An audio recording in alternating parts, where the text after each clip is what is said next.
black pepper basically builds your bones. Okay, black pepper builds your bones. It's that strong. Black pepper is, well, we all know it.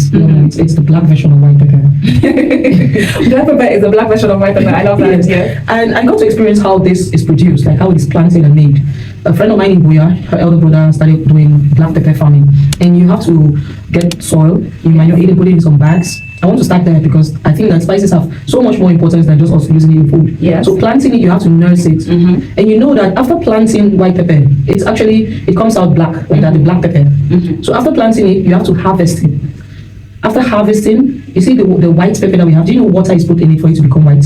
Oh, so white pepper is just black pepper water. Yes. Oh wow. So that's it. That's an extra tip for us today. So black pepper is cultivated in a very, very, very defined.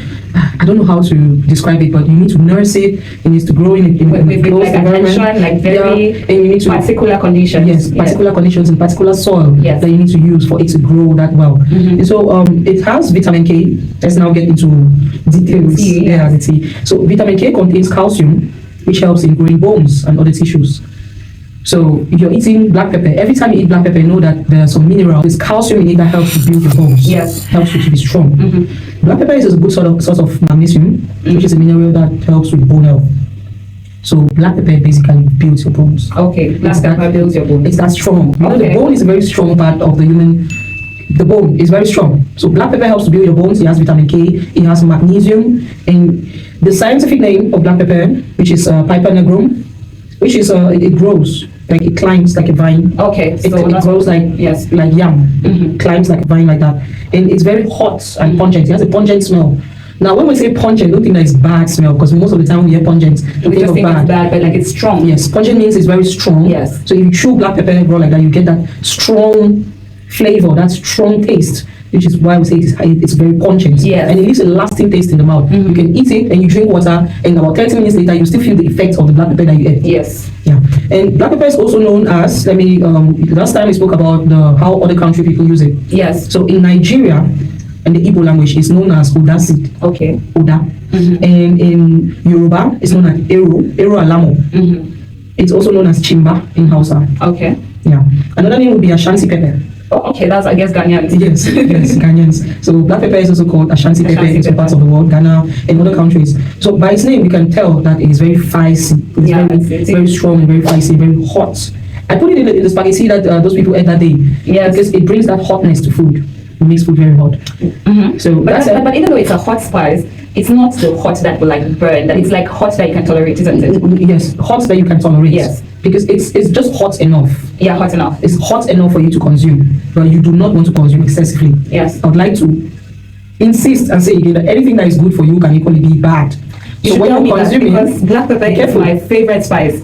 There is nothing that I cook in this life without putting black pepper. Salad, I will just put the black pepper on top. Like I just grind black pepper and I put it. I love black pepper. And you know, it also has that nice flavor. Yes. That nice flavor and taste. It tastes very nice. It makes everything better. Yeah, it does. So moving forward, black pepper is rich in antioxidants, which of course all spices are very, very rich in antioxidants. It helps to reduce inflammation and supports blood sugar control. Yes. So high blood patients, if you could boil black pepper every day and drink, or every twice in a week, 2 to 3 times a week, it controls blood sugar. Yes. And please do not consume something without asking for your doctor's advice, especially if you have strong health conditions. Yes. Yeah, it's always good to ask for your doctor's advice to know the quantities, because I'm not an expert, I'm not a nutrition expert. I just know that you're just a chef. Yes, I'm just a chef, and I know that these are good for your body, but to some extent, if you have serious health conditions, you don't want to be consuming just like that. You need to seek professional help. Okay. Yeah. So excessive amounts of black pepper, like we said, can be dangerous to your health. However, consuming daily with moderation can help you with many factors, as mentioned before, like we mentioned.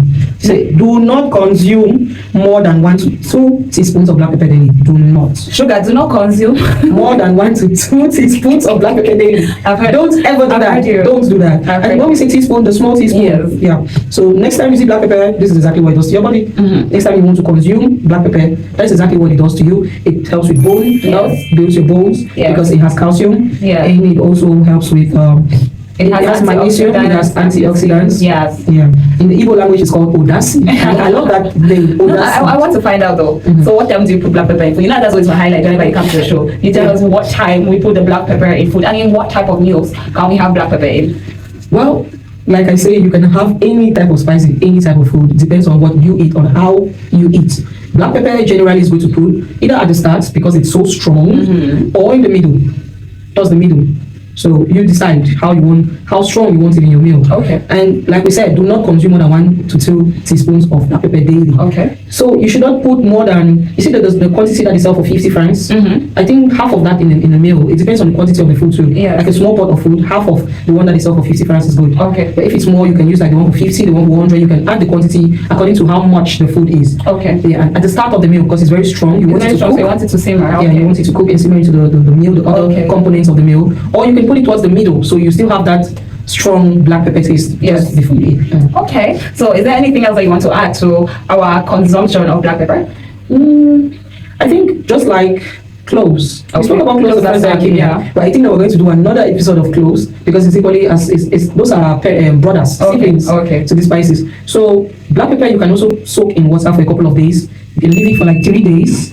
You leave it for like 3 days and then you drink weekly. You can drink it as tea, because it helps with blood sugar. Look, somebody should take black pepper from my house because I'm about to abuse. Please do not abuse. I'm about to abuse it. Do not abuse. Don't try that at home, school, or anywhere. Don't abuse anything. Yes, for sure. So you can drink it as tea. You can fry eggs with it. You can put it in eggs, omelets, right? You can cook it. You can put it in equine. You can put it in. I use it in stew. Tomato sauce. Yes. I also use it in.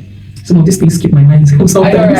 Yeah, but basically you can use the spices in anything you want depending on how you eat and how you want your meal to taste. If you're making cabbage, for example, and you want that hotness in the cabbage, please go ahead, use black pepper, but a moderation.